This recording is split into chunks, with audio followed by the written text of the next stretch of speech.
लंबे इंतजार के बाद बीजेपी को नया राष्ट्रीय अध्यक्ष आखिरकार मिल गया है।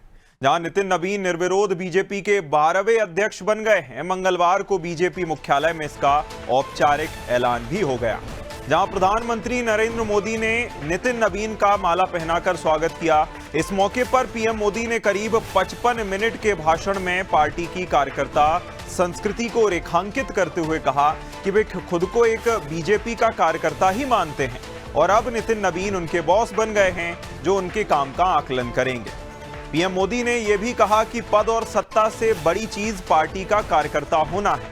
वहीं अध्यक्ष बनने के बाद अपने पहले संबोधन में नितिन नवीन ने कहा कि बीजेपी में राजनीति सत्ता का साधन नहीं बल्कि साधना है, राजनीति भोग नहीं बल्कि त्याग है और ये किसी पद का नहीं बल्कि जिम्मेदारी का नाम है।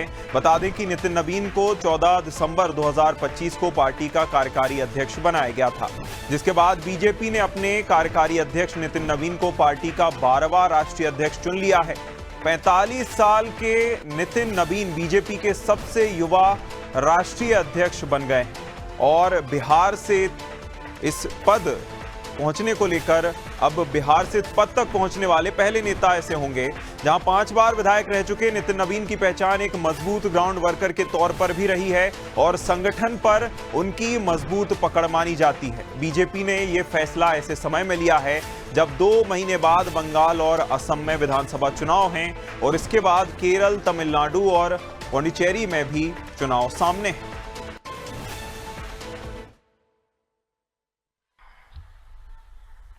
कि नरेंद्र मोदी देश के प्रधानमंत्री है,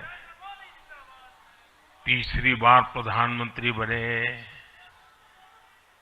50 साल की छोटी आयु में मुख्यमंत्री बन गए, 25 साल से लगातार हेड ऑफ द गवर्नमेंट रहे हैं। ये सब अपनी जगह पे हैं,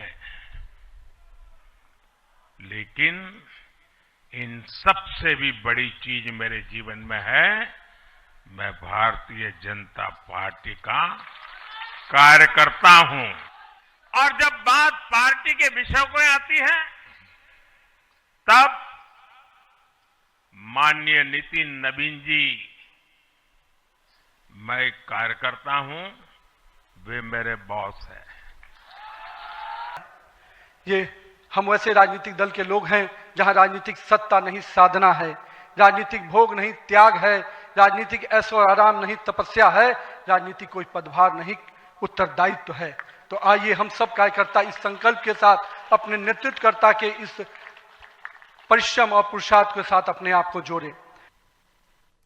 और ज्यादा जानकारी के साथ हमारे साथ मनोज वर्मा जी, पॉलिटिकल एडिटर, जुड़ गए हैं। मनोज जी, जिस तरह की जो है अब एक प्रणाली भाजपा ने अपना ली है कि चर्चा किसी और नाम की होती है और आखिर में अध्यक्ष ऐसे चेहरे को चुन लिया जाता है जिसकी कहीं से कहीं तक कोई चर्चा नहीं होती, और अब सबसे युवा राष्ट्रीय अध्यक्ष के तौर पर भाजपा को लीड करेंगे, जो कि भाजपा अपने आप को सबसे बड़ी पार्टी भी कहती है। आप इसे कैसे देखते हैं?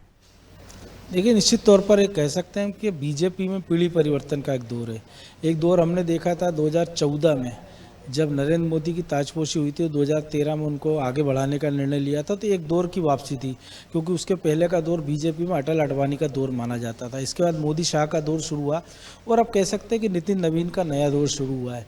क्योंकि बीजेपी की जो स्थापना हुई थी 1980 में, तो पार्टी 46 साल की है और 45 साल का उनको राष्ट्रीय अध्यक्ष मिला है। नरेंद्र मोदी खुद 75 साल पार हो गए हैं, लेकिन एक नए जोश के साथ पार्टी आगे बढ़ना चाहती है। तो पार्टी अब ये चाहती है कि जो सेकंड लाइन की लीडरशिप है, थर्ड लाइन की लीडरशिप हम जिसको कह सकते हैं, कि फर्स्ट लाइन में अटल जी अडवाणी थे, मुरली मनोहर जोशी थे, कुशाभाऊ ठाकरे थे, इसके बाद हम देख रहे हैं कि अमित शाह और अडवाणी का दौर, माफ़ कीजिए, मोदी का दौर आया। तो मोदी और अमित शाह की जोड़ी अपने सामने एक और नई पीढ़ी तैयार करना चाहती है, ताकि भाजपा एक मजबूत हाथों में रहे। क्योंकि जिस एरा में बीजेपी का चल रहा है, कह सकते हैं उनका स्वर्णिम युग चल रहा है, क्योंकि मोदी के नेतृत्व में पार्टी जहां हाथ डाल रही है वहाँ पार्टी को सफलता मिल रही है। लोकसभा में पार्टी को उतने अच्छे नतीजे नहीं मिले थे, 240 सीटें मिल पाई थी, लेकिन उसके बाद हमने देखा कि हरियाणा में, जिसको सारे लोग मान रहे थे कि बीजेपी हरियाणा गंवा रही, लेकिन बीजेपी ने शानदार जीत हासिल करती है। एक तरफा जीत हम देखते हैं बिहार में होती है, महाराष्ट्र में एक तरफा जीत होती है, और नगरीय निकाय में हाल ही में हमने देखा है कि बीएमसी जैसी सत्ता पर बीजेपी ने अब कब्जा कर लिया है। अब जो बड़ी चुनौती नितिन नवीन के सामने वो ये है कि पश्चिम बंगाल है, केरल है और तमिलनाडु है। ये 3 ऐसे राज्य हैं जहाँ बीजेपी को कमल खिलाने भारी मशक्कत करना है। उनमें से पश्चिम बंगाल में जरूर बीजेपी नंबर 2 की पार्टी है, क्योंकि पिछली बार हमने देखा था उन्होंने विधानसभा में 77 सीटें जीती थी और 3 से 77 पर पहुंचे थे। यहाँ बीजेपी को एक लेकिन लंबा सफर तय करना है। केरल की हम बात करें तो केरल से बीजेपी ने जो गोपी थे फिल्म अभिनेता, वो चुनाव जीते थे, पिछली बार लोकसभा का केंद्र में मंत्री हैं, और हाल ही में उन्होंने एक जगह उन्होंने मेयर कोयम्बटूर में अपना मेयर बना दिया है। अब जहाँ तक बात है कि आसाम के लिए बीजेपी के लिए सामने चुनौती है कि सत्ता को वहाँ आपको बरकरार रखना है। तो नए अध्यक्ष के सामने नया दायित्व है कि क्योंकि उनकी शुरुआती अग्नि परीक्षा से होनी है, क्योंकि जिस उम्मीद के साथ उनको बनाया गया है, माना जा रहा था कि वो कायस्थ बिरादरी से आते हैं और उनका एक बड़ा वोट बैंक पश्चिम बंगाल में है, तो क्या वो वोट बीजेपी को दिला पाते हैं, एक बड़ी चुनौती है।